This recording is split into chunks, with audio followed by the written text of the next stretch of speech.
चित्रगुप्त महाराज बांध कर ले आया हूं इसको, इतने नरक हैं सब में जाएगा ये।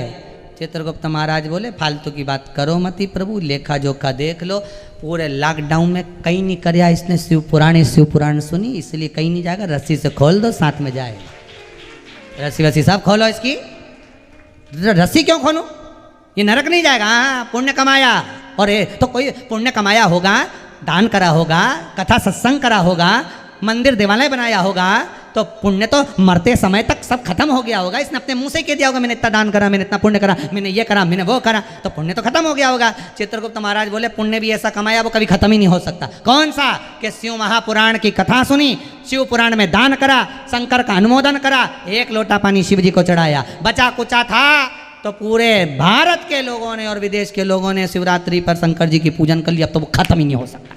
वो पुण्य अजर और अमर है। शिव के लिए किया गया दान, शंकर का किया गया भजन, शिव का किया गया स्मरण, शंकर का किया गया अनुमोदन कभी समाप्त नहीं हो सकता, ये शास्त्र कहता है। शंकर का नाम शिव कह लिया वो खत्म नहीं हो सकता, काशी कह लिया समाप्त नहीं हो सकता, हर हर महादेव कह लिया समाप्त नहीं हो सकता, शंकर का किया गया एक लोटा पानी का भी दान समाप्त नहीं हो सकता। भले सारे पुण्य समाप्त हो जाए पर शंकर की शिव पुराण कभी समाप्त नहीं होती। आपके चित्त वृत्ति में रहे ना रहे पर आखिरी में हिसाब में तो रहेगी कि इनने शिव पुराण सुनी थी, इतनी तारीख के सुनी, इतनी बजे सुनी, इतनी समय पर इसने शिव पुराण का स्मरण करा, शंकर के दरवाजे पर इतने कदम चलकर गई है। चित्रगुप्त महाराज बोलेंगे शिव के द्वारे इतने कदम चलकर गई है। अच्छा तो यमराज पूछेगा क्या करना है, इतने कदम चला के बैकुंठ भेज दो, नहीं तो नीचे से देवादिदेव महादेव आ जाएंगे, इनको भेज।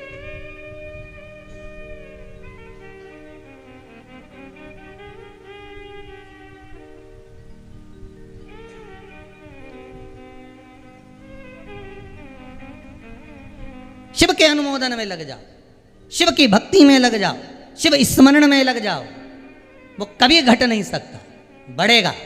शंकर को एक लोटा, मेरे विश्वनाथ को एक लोटा पानी चढ़ाया है, वो तुम्हारे खाते में जुड़ गया, घटेगा नहीं, उसमें मिलेगा।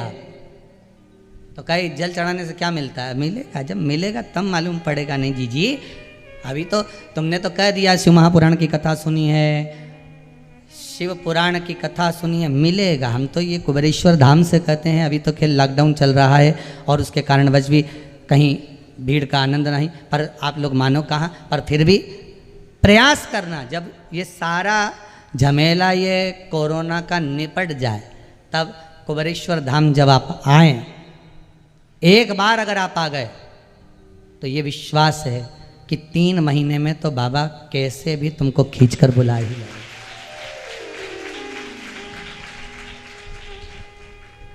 और इतने तुम लोग जो बैठे हो थोड़े बहुत, इसमें भी कई लोग ऐसे होंगे जो एक बार नहीं 2-3 बार तो आ ही गए होंगे। ये बैठे देखो, ये बाबा बुलाता है और कृपा करता रहता है। पीछे तक में भी सभी लोगों का भाव है कि कई बार दे रहा होगा तब तो आ रहे हो, करुणा कर रहा होगा तभी तो आ रहे हो, नहीं तो तुम किसी हालत में नहीं आओ दादा, फालतू की बात।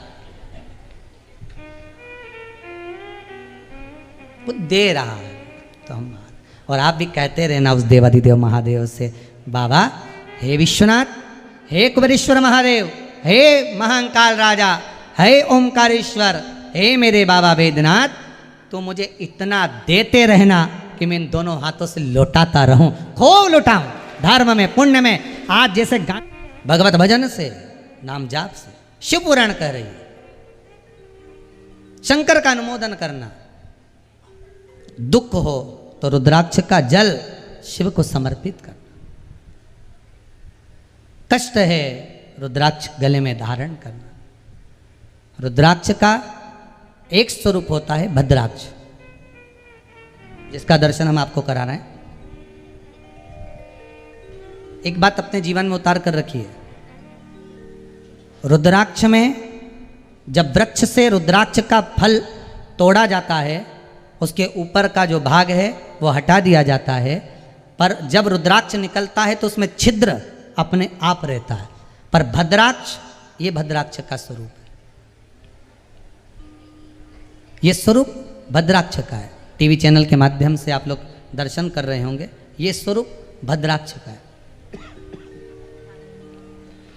रुद्राक्ष और भद्राक्ष में अंतर यह है कि ये भद्राक्ष में छिद्र नहीं होता, भद्राक्ष में कोई छेद नहीं होता महाराज। भद्राक्ष के अंदर जैसे रुद्राक्ष में 1 मुखी, 2 मुखी, 3 मुखी, 4 मुखी, 14 मुखी, 21 मुखी, भद्राक्ष में कोई मुखी नहीं होता। भद्राक्ष तो भद्राक्ष होता है, उसके अंदर बस ये जरूर है कि इसमें छिद्र भी नहीं रहता। दोनों में अंतर क्या है? रुद्राक्ष को पानी में डालते हैं तो तुरंत डूब जाता है, और भद्राक्ष जब पानी में डालते हैं तो ये धीरे धीरे डूबता है। दोनों का अंतर, रुद्राक्ष और भद्राक्ष। असली रुद्राक्ष को हाथ में लेते हैं तो कंपन होने लगता है, हाथ थोड़ा थोड़ा कांपने लगता है। श्री शिवाय नमस्तुभ्यम बोलो, ओम नमः शिवाय बोलो, और असली रुद्राक्ष हाथ में रख लो और अपनी मुष्टिका को बांध लो जमकर। हाथ कुछ देर तक रखोगे, शंकर का नाम लेते रहोगे, हाथ धीरे धीरे कांपने लगेगा। महाराज भद्राक्ष को हाथ में रखकर घंटों तक बैठकर नाम जप लो तो भी हाथ नहीं कांपेगा।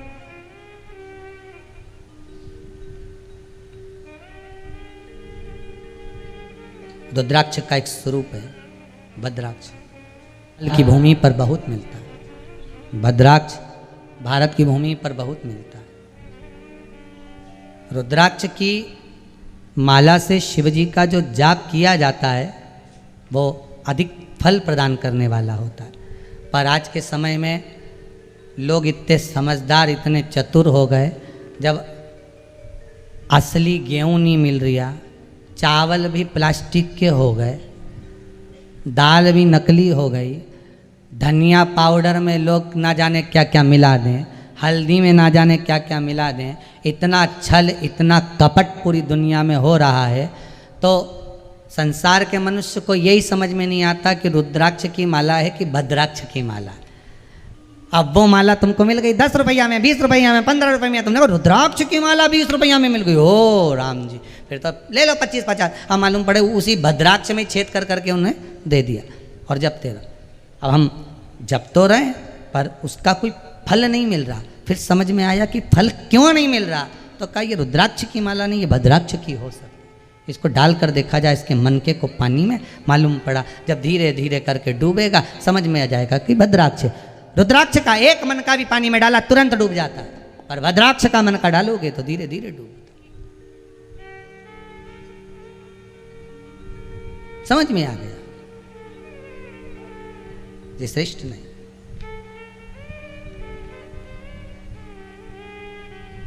कितना कितना शास्त्र कहता है कि आप, पहले भी एक बार कथा में कहा, आपको ध्यान में होगा कि भगवान को अगर दिया भी लगाना है, भगवान को अगर दीप लगाना भी है तो निवेदन करबद्ध है। जैसा घी आप खाते हो वैसे ही घी का दिया लगाओ, वैसे ही घी का। हम ये नहीं कहेंगे कि बहुत सारा घी दिए में भर दो, आप तो बत्ती भिंगो के लगा दो, निचोड़ भी ले, मना नहीं, पर अच्छा प्रयोग करो। अब आज के ज़माने में तो पूजन का घी अलग से मिलने लगा। आप जाकर बोल दो साहब पूजा का घी दे दो, वो पूजा का घी निकाल के देगा। इतना बड़ा आधा किलो का डब्बा 50 रुपये में तुमको दे देगा, ले उसका। अब 50 रुपये में आधा किलो डब्बा घी का कैसे मिल गया भाई? और तुम सब हवन में ओम स्वाहा स्वाहा स्वाहा, बड़े खुश होते हमने हवन करा दिया। भगवान भी मन में सोच रहे अरे हो काय को लिया ही ऐसा घी, भगवान भी सोचे। इसीलिए तो ये फिर वो मास्क वो लगाना पड़ रहा है ना, ये मास्क भगवान भी सोच रहा है खूब नकली घी से हवन करा है मेरा बा, खूब करा। जब तुम बोलते थे स्वाहा तो हम भी नाक बंद कर लेते, क्योंकि नकली घी है। भगवान बोले हम भी नहीं बंद करा, अब हमने तुम्हारी नाक बंद करवा दिला, अब तुम्हारे को कहाँ करो।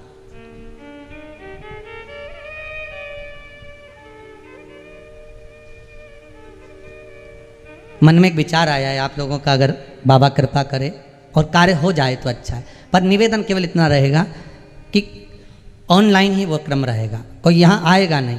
तो एक मन में विचार आया है, वो भी इसलिए आया कि हमारी जो भगत एक यूपी वाले आए हुए हैं, तो वो 51 किलो शुद्ध घी गाय का निकलवा के लिया है। तो मन में आया है कि ये सेकंड जो लहर गई है, इसमें कई जवान, कई बच्चे, कई बूढ़े शांत हो गए। एक मन है हमारा। पिछली बार तो कथा नैमिषारण्य थी 16 श्राद्ध में, इस बार जो श्राद्ध में कथा कुबेरेश्वर धाम में हो ऑनलाइन, तो मन है कि 24,000 श्लोक शिव महापुराण के हैं।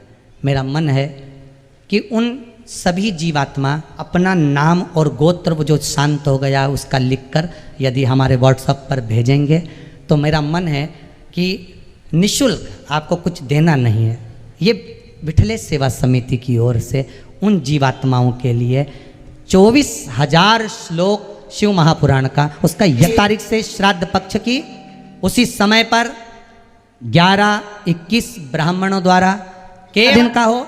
हम प्रयास करेंगे आस्था चैनल वालों से भी कि उस यज्ञ को भले 11 दिन तक चले, तो 11 दिन तक हम भी कथा भले समापन होगी वो जब 23 से चालू होगी, 23, 24, 25, 26, 27, 28, 29 तक चलेगी। तो हम प्रयास करेंगे कि 2-4 दिन और कथा को बढ़ाकर कैसे भी एडजस्ट कर पर यज्ञ पूरा करा दें, जिससे वो जो जीवात्मा शांत हुई है। कई लोग फोन लगाकर पूछ रहे हैं कि गुरुदेव इनकी हम गति कैसे करें, उनको हम हाथ नहीं लगा पाए, अग्नि नहीं दे पाए, उनका बेटा रो रहा है, पिंडदान कर नहीं पाए, ब्राह्मण भोजन करने नहीं आ पाया। 10 दिन जब कोरोना में मरा तो घर में कोई ब्राह्मण ने आकर कर्म नहीं करा। गुरुदेव हाथ जोड़कर निवेदन है, हमारे बेटे का उद्धार कर दो, हमारे पति का उद्धार। तो हमारा निवेदन है, आप 1 रुपया भी दान मत करना। ये विठलेश सेवा समिति जो असली घी 51 किलो आया है, और भी घी मंगवाएंगे, और साकल्य द्वारा ब्राह्मणों द्वारा उस 24,000 श्लोक शिव महापुराण के हैं, सारे श्लोकों के साथ बाबा देव अधिदेव महादेव के चरणों में निवेदन कर कर आप जो नाम भेजेंगे, गोत्र भेजेंगे, अपने पितरों का नाम भेजेंगे, उस नाम को बोल बोल कर ब्राह्मण आहुतियाँ देंगे और यज्ञ करेंगे। पर यहाँ किसी को परमिशन नहीं दूंगा, इसका ध्यान रखें। कोई यहाँ नहीं आएगा, ब्राह्मण होंगे, व्यासपीठ होगी, ऑनलाइन आप कथा सुनिए। हाँ, बाबा आपके पूर्वजों का उद्धार करे, पितरों का उद्धार करे, आपसे कुछ लेना नहीं, बाबा की तरफ से है।